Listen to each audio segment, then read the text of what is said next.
Hello and welcome. I am Jam from Dreams with Jam and Tea, and we are going to be touring Ancient Landing here in the DLC on Eternity Isle.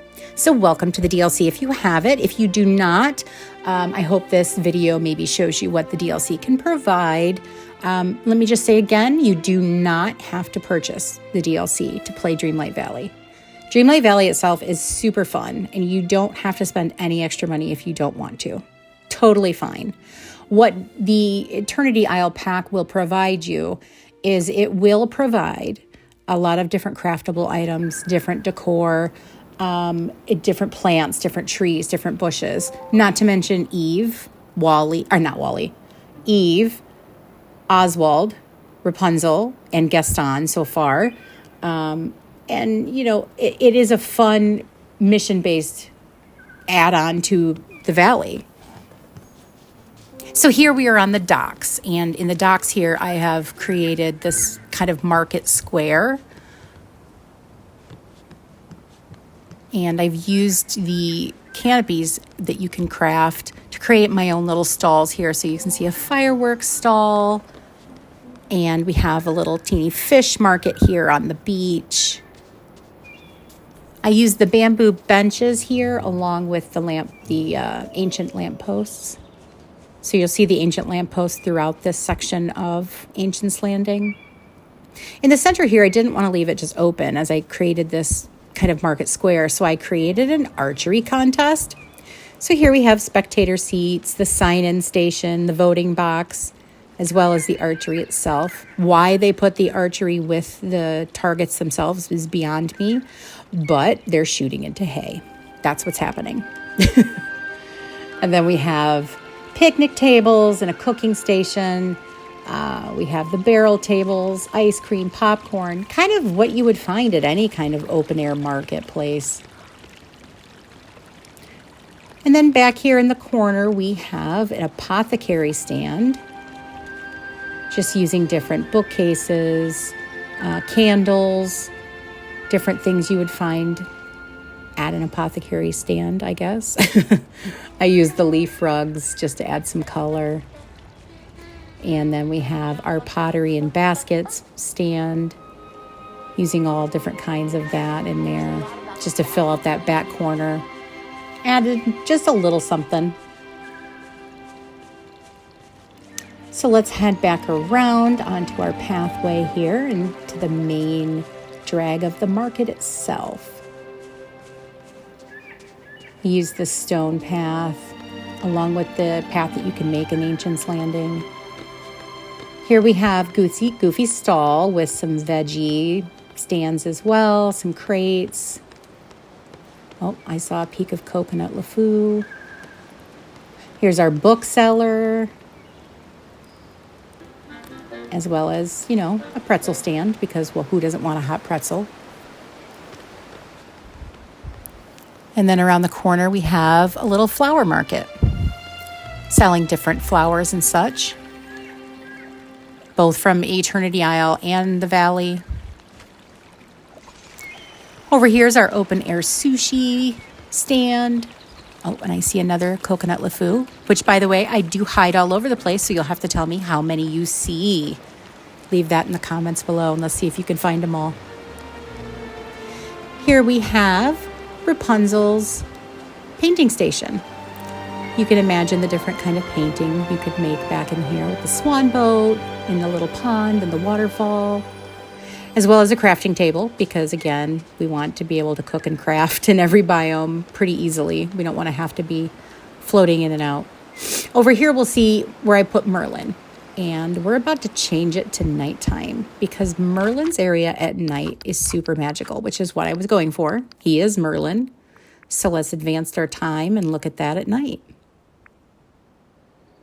So we're going to enhance all this blue and white through this build. Use the ancient trees to create this kind of canopy when you walk through. You can see the lights just glowing beyond.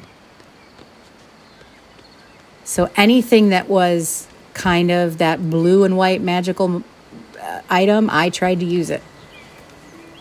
Back in here is his secret laboratory, cooking up his potions and things that shouldn't be done out inside. let's do those outside in case we have any accidents. Or in case Mickey comes over. And here's where we find the entrance to where we get Oswald. And we can do some fishing. Didn't want to block that off completely. And what do you do at night? But you look through your telescope at the stars. So we added the telescope back here and some benches. I can see him giving little lessons in science and whatnot back here. We have our outdoor library using the blue and white clock in the center there, the globe, and then our fire and water fountain. So yeah, I wanted you to see it at night. It's just so pretty back in here with all the blue waterfalls and things that are happening in the docks area. I thought that was just a really good place to put Merlin. So we'll see that one last time before we turn it back to sunshiny days.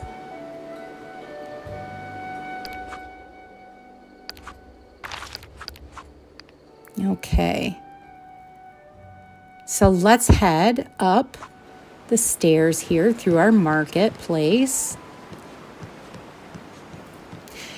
You can see Wally peeking at the book stand there.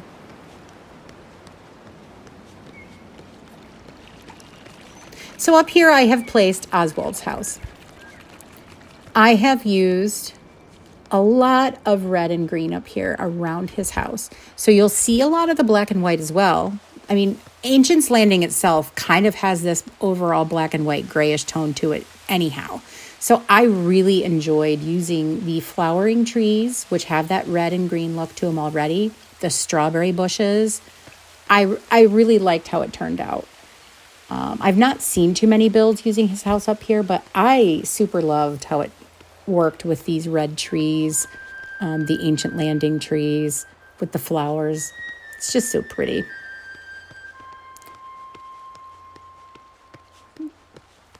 Okay, now we're going to go into town. And this is where I created our main town square. So I used the new path that we got with the Parks Pack. Here's our little kind of park area with some fountains, benches, beautiful view of the market below.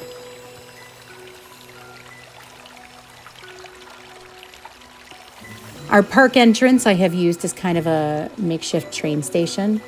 I imagine, when you go into a town and you have a little train station that kids ride, or in the mall, the little trains. That's kind of what I pictured this being.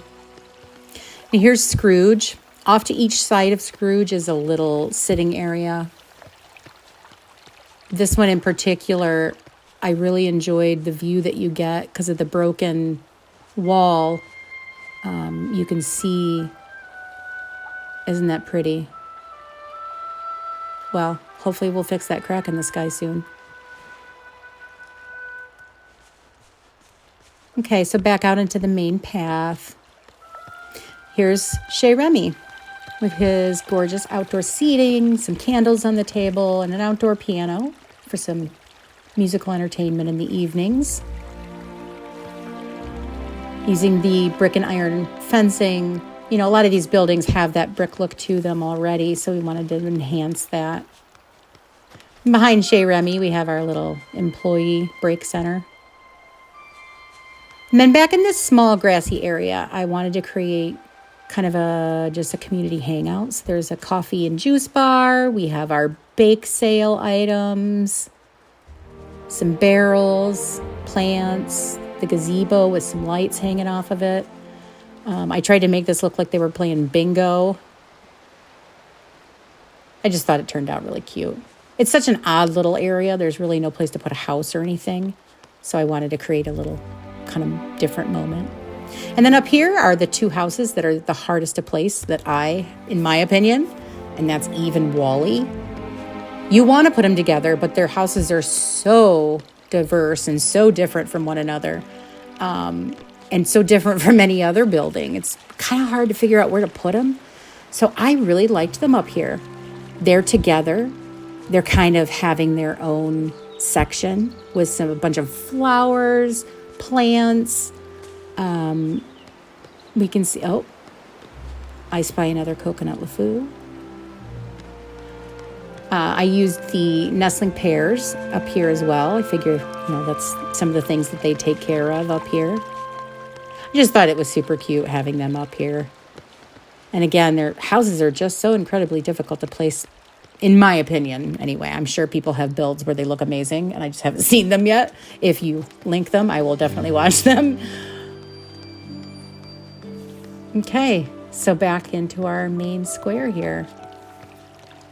And again, with all my builds, there's really nowhere that things spawn or go that I can't get to. You can get behind all the buildings, you can get behind all the benches, etc. Okay, so let's head over into our courtyard.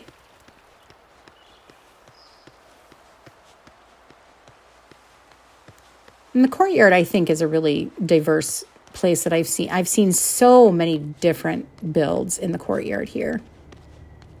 What I've chosen to do is this is where I've placed my main house. I've used, again, the brick and iron fencing. I wanted it to look a little bit more manicured. And I used the mansion, the haunted mansion. This is my main home here on Eternity Isle.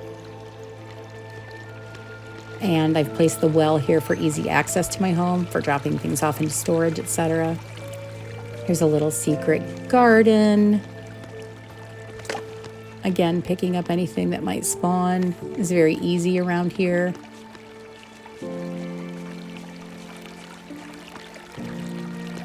Some flowers from Eternity Isle.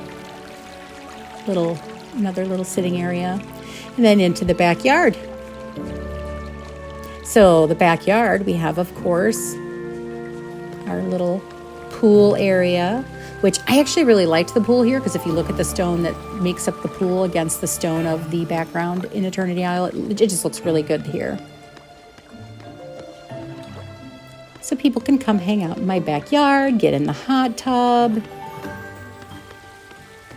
We can hang out at the picnic table, grill some hot dogs. A little critter here. Naturally, we don't have cats and dogs yet, so it's a monkey, as you do in Eternity Isle. Okay, so then across from my house are the plantings. We have a little farm here, and the walkway into the section where you can access another mining node, and you have a table down there. Okay, so then over here is our little farm. These are all the crops that would grow naturally for Ancient's Landing that you can get from Goofy. So it's very easy to plant and pick veggies and things as you need to in Eternity Isle. We used the vine fencing. I just like the colors it added. So yeah, that's my courtyard and my home. I hope this has either inspired you to build more in Eternity Isle, because I know we all concentrate on our valley so much, but I hope it's inspired you to build more in Eternity Isle, or maybe purchase Eternity Isle and get started. There's so many fun things to do over here, so many good missions. If you've liked this video at all, please give it a like. Please subscribe. I have lots more content coming out. We will be adding Sims builds as well, too, thanks to T. And thank you so much for watching, and please continue dreamlighting. Thank you.